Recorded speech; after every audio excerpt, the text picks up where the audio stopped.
So what we're doing here is we're doing a podcasting course for a group of people. So we're meeting once a week over 5 weeks, and over those 5 weeks, all of the participants on the course are learning everything you need to know to create their own podcast.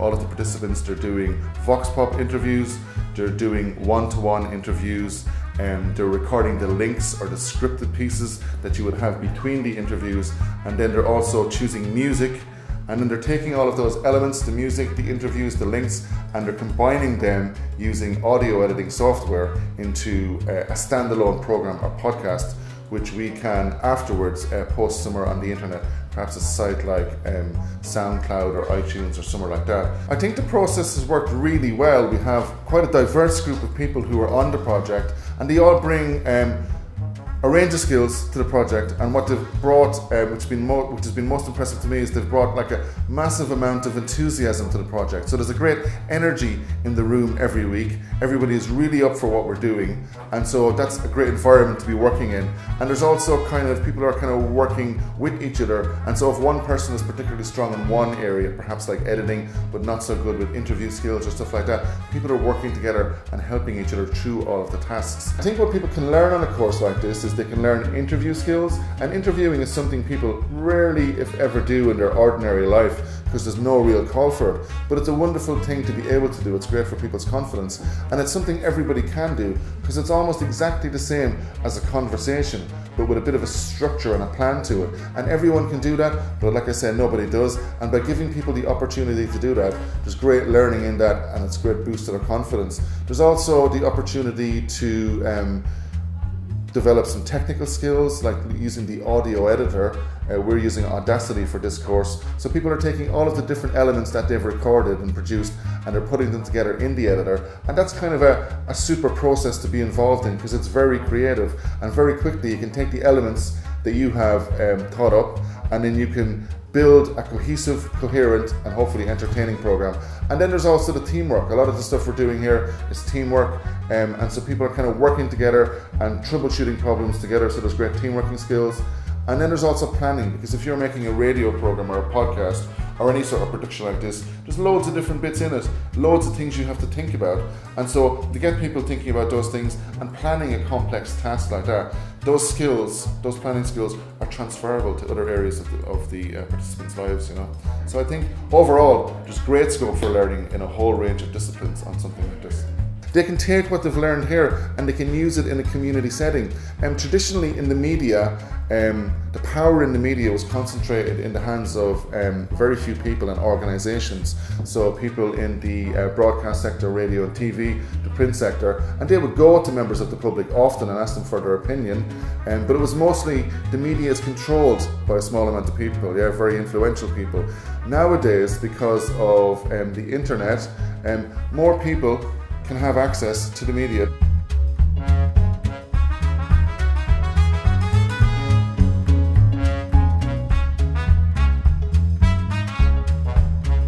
Yeah, I really enjoyed the course, Pat. Now, I didn't know what to expect coming in the beginning. I was kind of a little bit nervous because I've never done anything with film or audio, so didn't know what to expect, but I thought it was great. The first morning I was here, there was a really good atmosphere. It was like the group were really into what they were doing, and it kind of bonded, and it took the stress that I did have out of the whole process.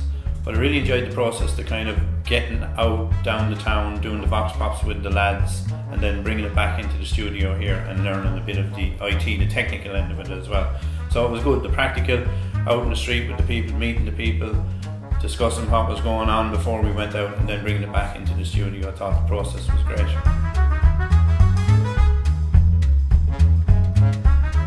What did you think of the course? Excellent, actually, very good. Thoroughly enjoyed it. Yeah. Brilliant. And what did you enjoy most about it?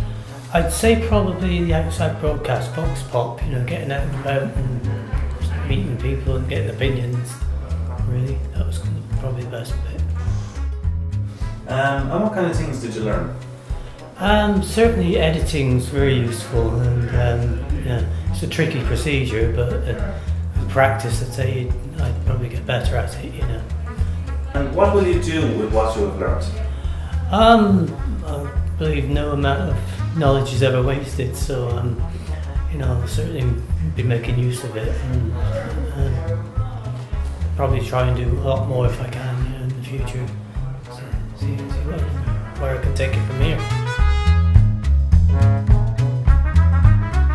People, I enjoyed the group of people here that were here. I think that's what I take away from it. Different points of view. And I think I've learned a lot anyway. Definitely I've learned a lot from some of the guys here, like Lorraine Cashin and Ger, who they're all pretty more advanced with me from working here in Dreamtime anyway. So I've learned a good bit on the IT end of it, and about interview skills and how to approach people in public. Hopefully I'm going to pass on the knowledge that I have, try to maybe empower a few people down in my own community. There's a lot of stories down there, a lot of history that we would like to capture and get up on the website for the future. For me, I found it very interesting. I didn't know what Vox Pop was or the Audacity, and for my interviewing skills, I think I've conquered a bit more than that. And for TJ said that Audacity, the import and export, he finds that very good. He's interested in music and files, and so he's learned something new. And the fading out, something new as well. If TJ uses for music for part-time DJing, he does, so he'd enjoy that part. The interviewing and editing that. Things around the interview. Sound checks and be aware of a lot of things that we didn't know earlier. Yeah, the other sounds. Little sounds, getting them out, fading out and that's part of the best part for TJ, fading in and out. And new group of people meeting them all in place. For us it's new, we're all new. And maybe 5 weeks wasn't enough, you know the way we're getting used to it now, we kind of see that you could go on and do more. Yeah, absolutely. Well, you can still go on and do more. Use all the skills you've learned to do more podcasts. Maybe you'd like to do a podcast around DJing or dance music. It's a start, it's very good now. Very good. Well, thanks very much for that. I thought the course was excellent. I learned a lot on the course. I didn't have much knowledge coming in about radio, community radio or anything like that, so I learned an awful lot on it. A lot of technical details, a lot of details how to interview people. The part I enjoyed the most was learn how to use Audacity, how to edit the sound files. That was my favourite part. We learned about say interview skills, how to set up a room for an interview, how to position your microphone, how to set up the microphone, how to take a recording, how to get the recording from the device onto your computer, how to edit it then, and then how to export it. So I work in a school where transition years use a program like this very often, so I hope there'll be some help there as well. So that's what I intend to use it for. I'm not doing too bad because I really enjoyed it, but it was a good crack. And doing sorting out the podcast and of course the Audacity. I was doing the interview people about the soccer, and I was telling the people about Liverpool and Man United. It was good fun as well. And then the DJ, of course, and so hopefully I'll make a good job for Marty as soon as I can. We learned how to put the podcast together. And how Audacity works. How to edit. We've done interview skills, how to interview people, and when we done that, then we done an interview.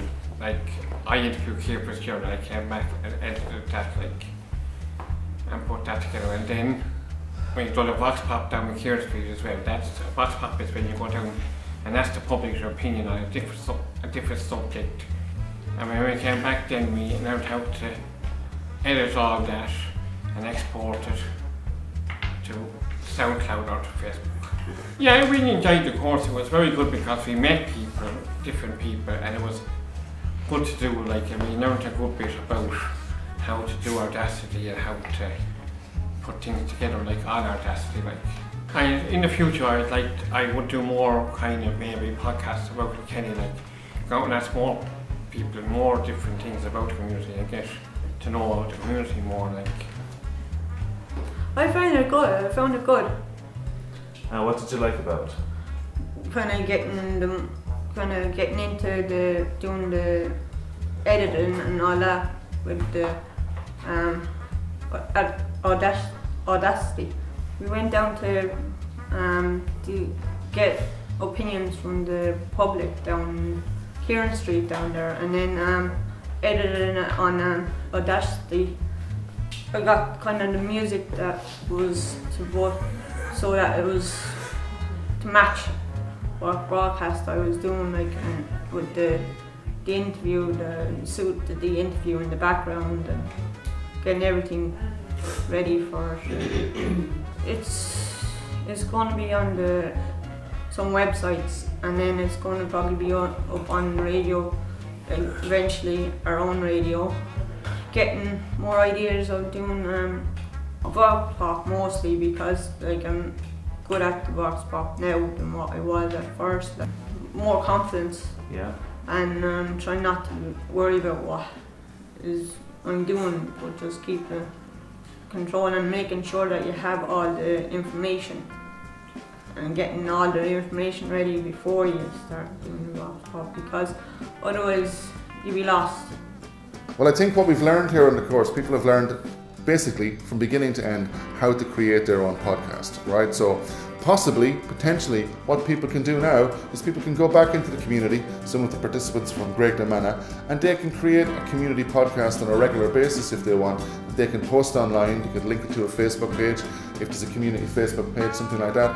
And essentially what that is an audio newsletter or an audio magazine about the community. And so you can interview all sorts of people about what they're doing, about their hobbies, about their professions. It's a real opportunity to be inquisitive and to be curious, to be involved in something like this. People can do whatever interviews they want, and because they're part of a community podcasting project, it kind of lends a legitimacy to what they're doing. And so if they ask people for interviews, the people are more than likely to say yes. So it's a way of exploring the community, and it's something that can be there for the community then, because anyone who wants them can listen to the podcast on demand because it's available there online. So a project like this also has the potential to connect people in a community, yeah? So people may not know, you may know a lot of people to see in your area, but you may not know who they are, you may not know much about them.